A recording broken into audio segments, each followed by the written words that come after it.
Advising appointments are essential to some students who need guidance in planning their semester schedules, but others prefer to figure it out on their own. Right now, since I'm a freshman, I'm sure they're just telling me what I need to do for the future years so I can do it by myself. Advisors, though, can help students with matters that go beyond scheduling. I think as people progress in their college careers, they feel as though they don't need the advisors, and I think just the opposite. I think as you get older, you should probably utilize them more. Advisors can assist in job hunting and internships. They also have essential information about departmental activities and policy changes. It's really about navigating the process and helping them avoid pitfalls and getting them in contact with resources such as faculty when things are outside their area of expertise or depend upon what the student situation may be.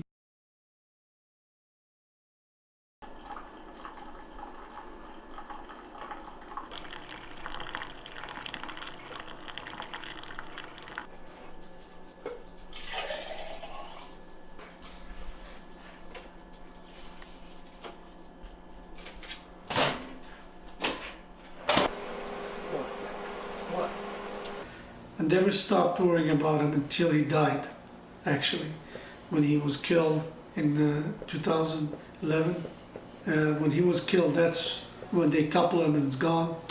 That's when I felt better. So all these years, I did enjoy my life. I mean, I enjoyed my kids and my American way of life. Enjoyed it very much. But in my background, it says still, even though we don't have a relationship with Libya, they won't let any Libyan come in or governments or anything. If it was a little better that way, but still, they can come from Mexico or anywhere, from Canada. You know, if they want you, they can get you. But I guess I wasn't that important to him. But thank God, I'm safe. Hi, my name is Sultan. I'm from Libya. America has been very, very good for me. I'm married to a crazy lady, but I love her. My husband, he's the most patriotic American that I know. He really loves this country and he loves the opportunities.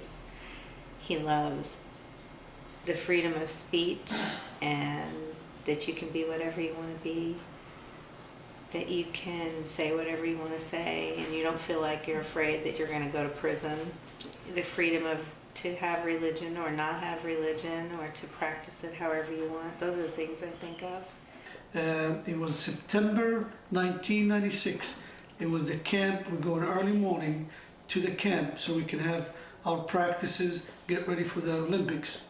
And get up early morning and I see army all over in Tripoli as I was going to the camp to have training because we have to be there early. The army met us, forced us to go back home.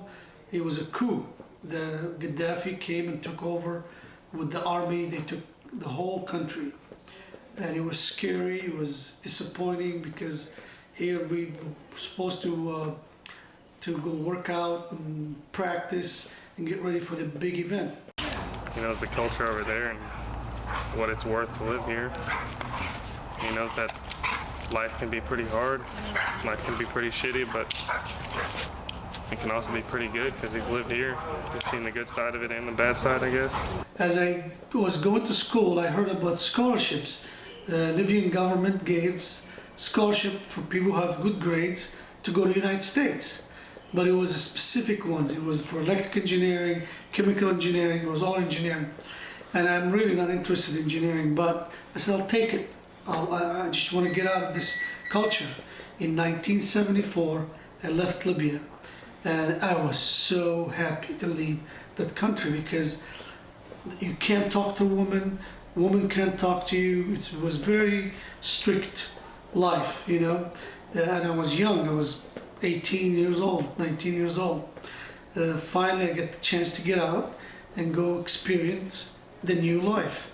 And when I went to the United States, I found out that's what I'm me. That's what's me. I like this. You can't become a citizen here if you have a visa called J1 because J1 means you're a student and you have a contract with other countries that this kid or this student, as soon as he leaves, as soon as he finishes, he has to go back. So what I did is I hired me a lawyer, and because of politics at the time, Gaddafi was really, really brutal. He put you in jail if you say anything, or so I tried to get political asylum.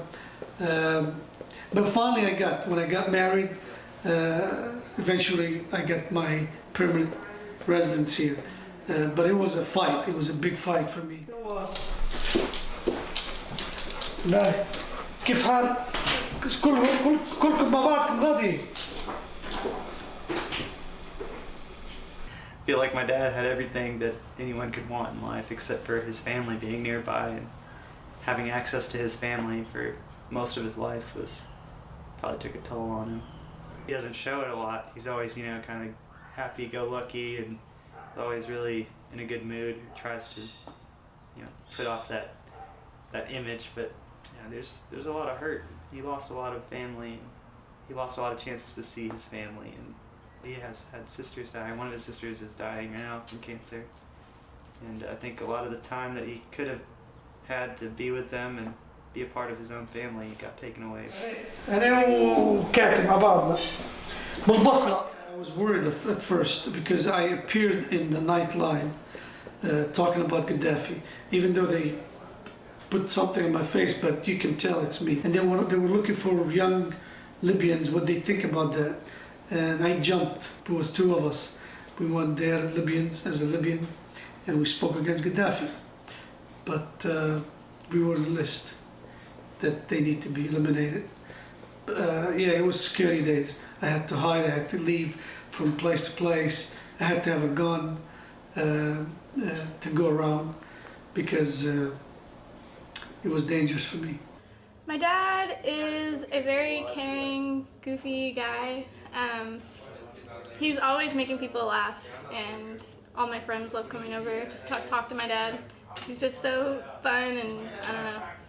He just gives off a good vibe to everybody, and I just love him.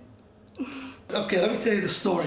I was dating this girl. She took me to her family. She had 2 brothers and 2 sisters, and her mom. So that's a big family. I mean, we were all at a table. I was the only Libyan. I barely speak English, but they have so many questions. They ask me all these questions, but all I see there, I see coziness, I see family gathering.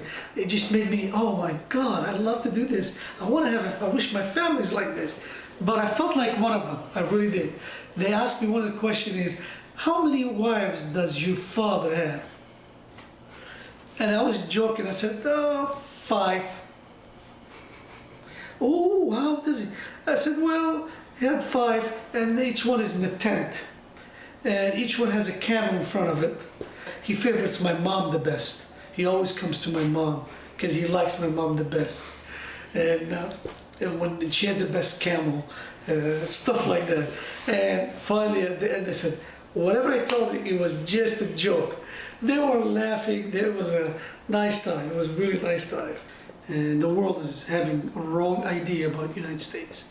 If they can just come here and see how they live and see how they treat people and how nice they are, they will be convinced that that's the best country in the world. And it is the best country in the world.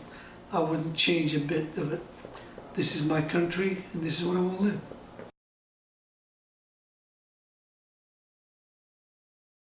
For several years, Texas State Career Services has been connecting students and employers through career events.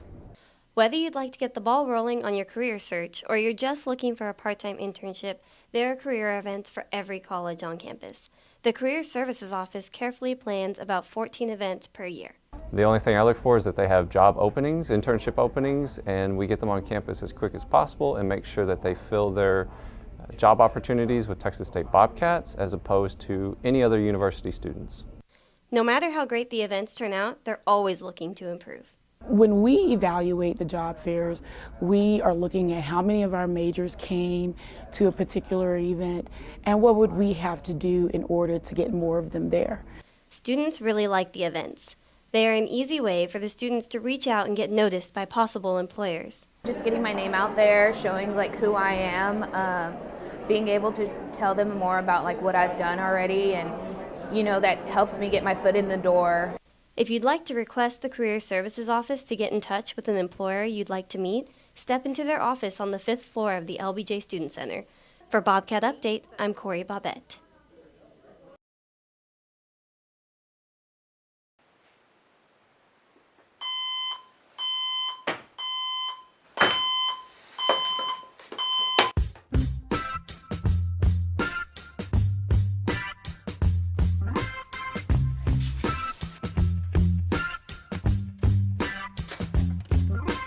Yes, I know that your life's been changing by the look in your eyes, not the thing you wanted changing. You thought that you seen them all, but the distance is remaining. Still things remain the same. Feels like no one's listening. Some people they say I'm a little crazy. They keep me away from you, but that doesn't change me. No matter what they say to you, the changes are coming.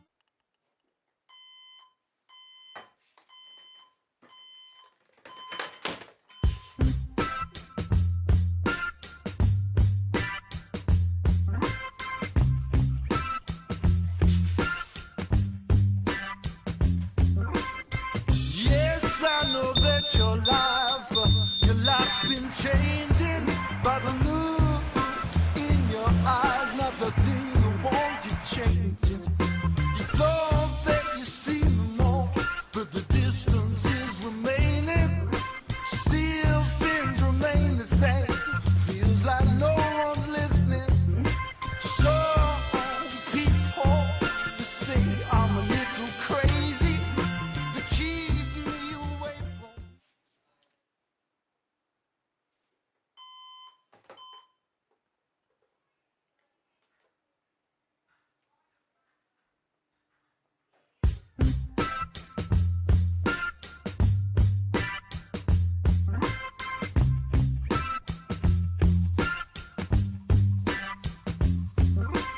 Yes, I know that your life's been changing by the look in your eyes, not the thing you wanted changing.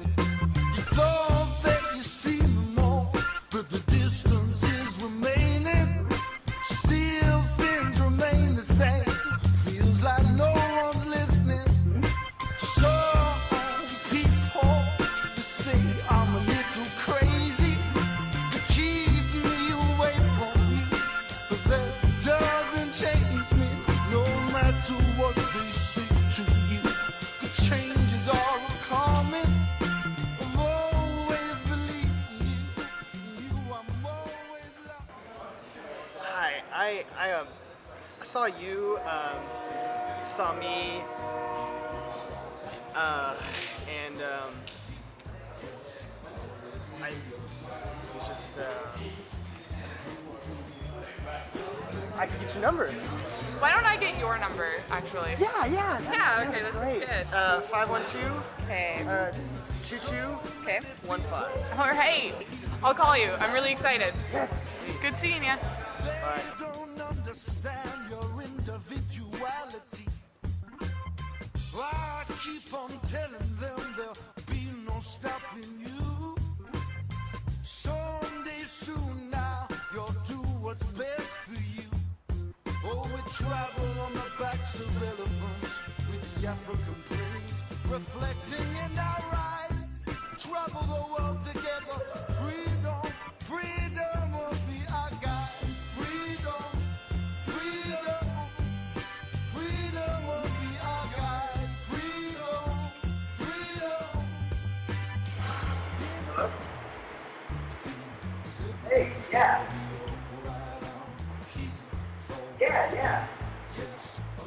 Oh my god, I just met this guy. He's such a joke. He's such a joke. Yeah, no, yeah, the guy from the stairs. The guy that tripped up the stairs. Oh my god. It's just, oh, I feel so bad for him.